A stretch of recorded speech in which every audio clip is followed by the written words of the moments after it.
Te cuento un ejemplo real de un deportista del equipo de estrategas, David. Estaba preocupadísimo porque sus rodajes eran por encima de 145 pulsaciones. Y él había escuchado que cuando se hacían rodajes debían ser siempre por debajo de 145 y como muchísimo de 150 pulsaciones. Porque si no, no valían para nada. Así que ya les habrías que responder, ¿no?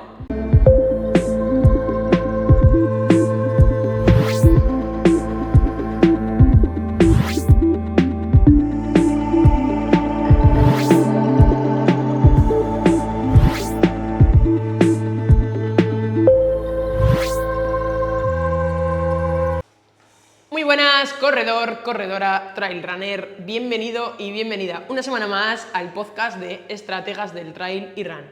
Soy Patricia, entrenadora online especializada en trail y mujer.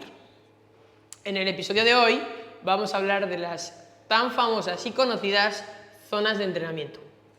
Si eres corredor, estoy convencida de que has oído hablar de las zonas de entrenamiento y puede que estés más o menos familiarizado con ellas, las controles más o las controles menos, simplemente hayas oído algo de ellas o las hayas utilizado a lo largo de tus entrenamientos. Hoy, principalmente en este episodio, nos vamos a centrar en las zonas de la frecuencia cardíaca. Quiero decirte que este episodio va a ir acompañado de otros dos en los que terminaremos de abordar este tema, para explicarlo de la manera más completa posible. Seguramente que a veces te surjan dudas o te líes porque hay diferentes terminologías a la hora de referirse a las diferentes zonas de intensidad.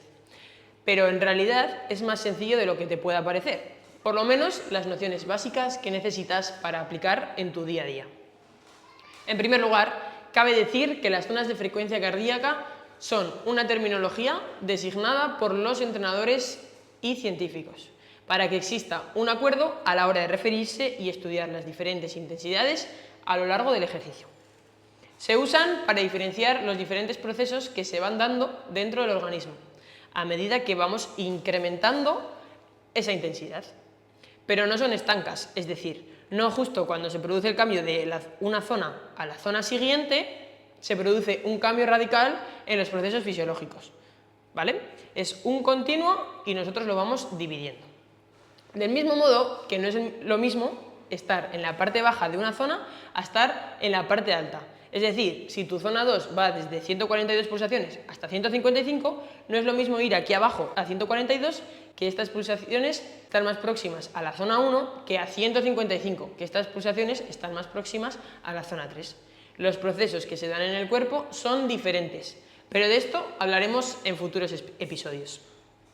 Por otro lado, hay diferentes modelos que nombran estas zonas y por tanto unos los llaman de una manera y otros de otra. Unos distinguen un número de zonas más pequeño, por ejemplo 3, y otros más zonas. Pero todos coinciden en algo y es en los umbrales ventilatorios. Vamos a ver ahora pues el modelo que es de los más utilizados, ya que lo usan la mayoría de los relojes GPS que tenéis. Es el modelo de las 5 zonas. Vamos a ir viendo ahora cada una de estas zonas. En la zona 1 se llama la zona de recuperación. En esta zona sería en la que nos encontramos prácticamente todo el día. Aquí tu cuerpo utiliza principalmente las grasas como fuente de energía, optimizando la eficiencia metabólica. Imagínate que vas a dar un paseo con tu familia por la naturaleza, pues así se siente estar en esta zona. La zona 2 es la zona aeróbica. Esta es la zona para mejorar tu resistencia aeróbica y construir una base sólida para entrenamientos más intensos. Esta zona, que ahora está tan de moda, es la que todo el mundo dice que es en la que tienes que rodar. El límite superior de esta zona de entrenamiento es el umbral aeróbico. La zona 3 es la zona tempo. Se percibe como un esfuerzo moderado.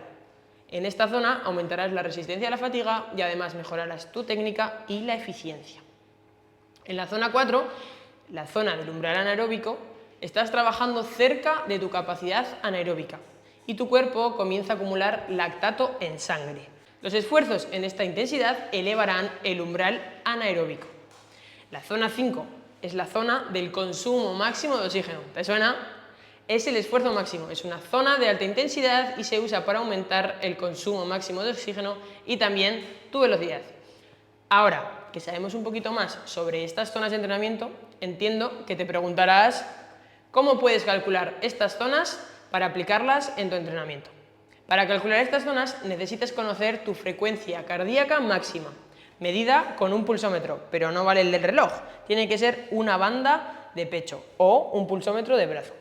Para calcular esta frecuencia cardíaca máxima puedes realizar un test BAM de 6 minutos al máximo, pero al máximo.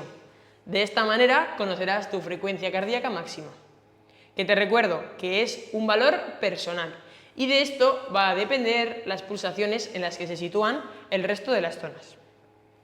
Para calcular las pulsaciones límite del resto de las zonas se utilizan porcentajes de esta frecuencia cardíaca máxima y así la sacarás fácilmente. Te cuento, la zona 1 es por debajo del 65%, la zona 2 está entre el 0,7 y el 0,75%, la zona 3 entre el 0,8 y 0,85% y la zona 4 hasta el 0,95%. La zona 5, todo lo que se encuentre por encima de este porcentaje. Te cuento un ejemplo real de un deportista del equipo de estrategas, David. Estaba preocupadísimo porque sus rodajes eran por encima de 145 pulsaciones. Y él había escuchado que cuando se hacían rodajes debían ser siempre por debajo de 145 y como muchísimo de 150 pulsaciones. Porque si no, no valían para nada. Así que, después de la explicación anterior, ya le sabrías qué responder, ¿no? Depende de tu frecuencia cardíaca máxima, porque si el resto de las zonas se calculan a partir de porcentajes de esta frecuencia cardíaca máxima, pues únicamente dependerá de esto. En relación a esto, te recomiendo escuchar el episodio en el que hablábamos de frecuencia cardíaca o ritmo, que también tratamos todos los factores que le afectan a la frecuencia cardíaca, como puede ser la edad, la hidratación, la temperatura o tu estado de entrenamiento. Así que deberás tener en cuenta estos factores si estás entrenando y te sientes que la frecuencia cardíaca está por encima de lo normal. En vez de ir en zona 2, vas en zona 3 y no sabes por qué puede estar pasándote. Así que bueno, si te ha gustado este tema de las zonas de entrenamiento, estás de enhorabuena. ¿Por qué? Porque no termina aquí. Como te he dicho, vamos a tener otros 2 episodios más en los que vamos a seguir profundizando en este tema. Hablaremos de umbrales ventilatorios, de metabolismo de los sustratos energéticos, así que no puedes perdértelos. Y por cierto, no dudes en hacernos llegar todas las dudas que se te estén planteando ahora mismo. Estaremos encantados de respondértelas. Un saludo y nos vemos en próximos episodios.